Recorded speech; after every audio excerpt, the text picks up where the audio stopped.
Hello everyone, आज हम लोग बौद्ध धर्म के बारे में पढ़ेंगे। बौद्ध धर्म के संस्थापक गौतम बुद्ध थे। इन्हें एशिया का ज्योतिपुंज कहा जाता है।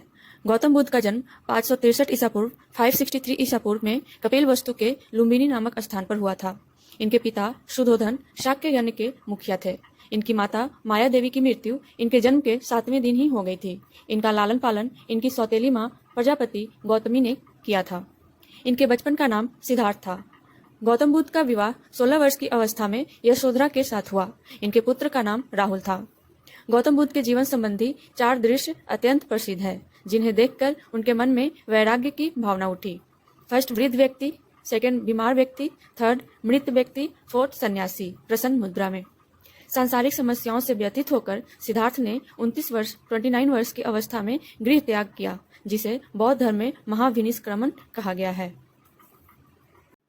गृह त्याग के बाद सिद्धार्थ ने वैशाली के आलार कलाम से सांख्य दर्शन की शिक्षा ग्रहण की। आलार कलाम सिद्धार्थ के प्रथम गुरु हुए। बिना अन्न जल ग्रहण किए 6 वर्ष की कठिन तपस्या के बाद 35 वर्ष की आयु में वैशाख की पूर्णिमा की रात निरंजना नदी के किनारे पीपल वृक्ष के नीचे सिद्धार्थ को ज्ञान प्राप्त हुआ। ज्ञान प्राप्ति के बाद सिद्धार्थ बुद्ध के नाम से जाने गए। वह स्थान बोध गया कहलाया। बुद्ध ने अपना प्रथम उपदेश सारनाथ में दिया, जिसे बौद्ध ग्रंथों में धर्म चक्र प्रवर्तन कहा गया है।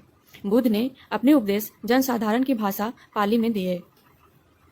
बुद्ध ने सर्वाधिक उपदेश कौशल देश की राजधानी श्रावस्ती में दिए। बुद्ध की मृत्यु 80 वर्ष की अवस्था में 483 ईसा पूर्व में कुशीनारा में हो गई, जिसे बौद्ध धर्म में महापरिनिर्वाण कहा गया है। बौद्ध धर्म के बारे में हमें विशद ज्ञान त्रिपिटक, विनय पिटक, सुत्त पिटक व अभिधम पिटक से प्राप्त होता है। तीनों पिटकों की भाषा पाली है। सुत्त पिटक, सुत्त का शाब्दिक अर्थ होता है धर्मोपदेश। सुत्त पिटक में बौद्ध धर्म के सिद्धांतों का उल्लेख है।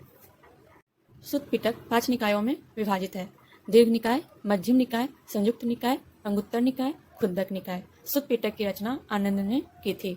विनय पिटक, इसमें बौद्ध मठों में रहने वाले भिक्षु भिक्षुणियों के अनुशासन संबंधी नियम दिए गए हैं। बौद्ध संघ की कार्यप्रणाली की व्यवस्था भी इसी ग्रंथ में उल्लिखित है। यह सुत्त विभंग, खंडक तथा परिवार में विभक्त है।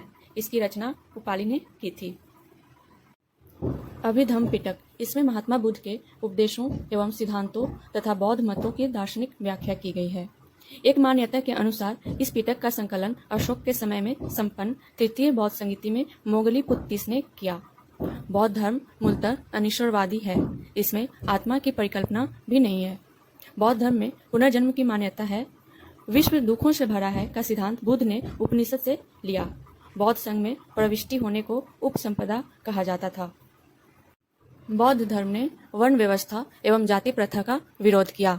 वर्षा ऋतु के दौरान मठों में प्रवास के समय भिक्षुओं द्वारा अपराध स्वीकारोक्ति समारोह पवरण कहलाता था। बौद्ध धर्म के त्रिरत्न हैं: बुद्ध, धम्म, संघ। बुद्ध के जीवन से संबंधित बौद्ध धर्म के प्रतीक: घटना प्रतीक, एक तरफ घटना है, दूसरी तरफ प्रतीक। जन्म का प्रतीक कमल एवं साढ़। गृह त्याग का प्रतीक घोड़ा। ज्ञान का प्रतीक पीपल, बोधि वृक्ष। निर्वाण, पदचिन्ह, मृत्यु, स्तूप। बौद्ध संगीतियां। बौद्ध धर्म के प्रचार प्रसार करने के लिए 4 बौद्ध संगीतियों का आयोजन किया गया। संगीति, समय, स्थान, अध्यक्ष, शासनकाल। प्रथम बौद्ध संगीति 483 ईसा पूर्व 483 ईसा पूर्व में राजगृह में महाकश्यप की अध्यक्षता में, शासनकाल अजातशत्रु। द्वितीय बौद्ध संगीति 383 ईसा पूर्व 383 ईसा पूर्व में वैशाली में सभाकामी की अध्यक्षता में, कालाशोक के शासनकाल में। तृतीय बौद्ध संगीति 255 ईसा पूर्व, कहीं कहीं ये 250 ईसा पूर्व दिया रहता है। स्थान पाटलिपुत्र, मोगलीपुत्तिस की अध्यक्षता में, अशोक के शासनकाल में। चतुर्थ बौद्ध संगीति ईसा की प्रथम शताब्दी, कुंडल वन में, अध्यक्ष वसुमित्र और कनिष्क के शासनकाल में। नोट: प्रथम बौद्ध संगीति में बुद्ध के उपदेशों को सुत्त पिटक तथा विनय पिटक में अलग अलग संकलित किया गया। द्वितीय बौद्ध संगीति में भिक्षुओं में मतभेद के कारण बौद्ध संघ स्थविर एवं महासंघिक में विभाजित। तृतीय बौद्ध संगीति में अभिधम पिटक का संकलन। चतुर्थ बौद्ध संगीति में बौद्ध धर्म का हीनयान एवं महायान संप्रदायों में विभाजन। हीनयान में वस्तुतः स्थविरवादी तथा महायान में महासंघिक थे।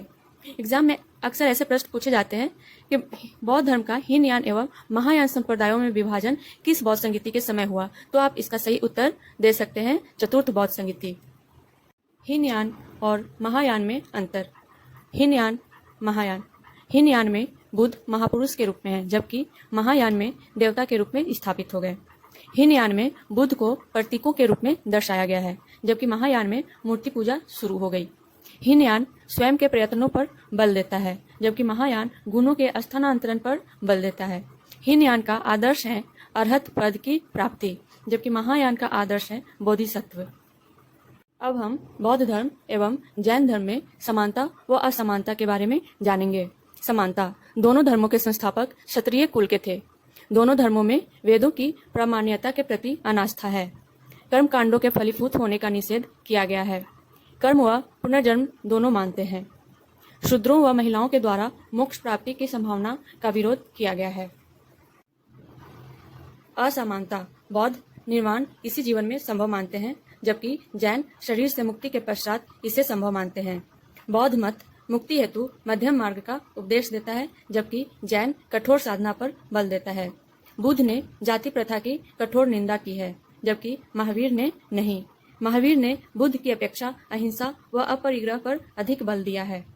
मुख्यतः बौद्ध धर्म में पाली तथा जैन धर्म में प्राकृत भाषा का प्रयोग किया गया है। Thank you.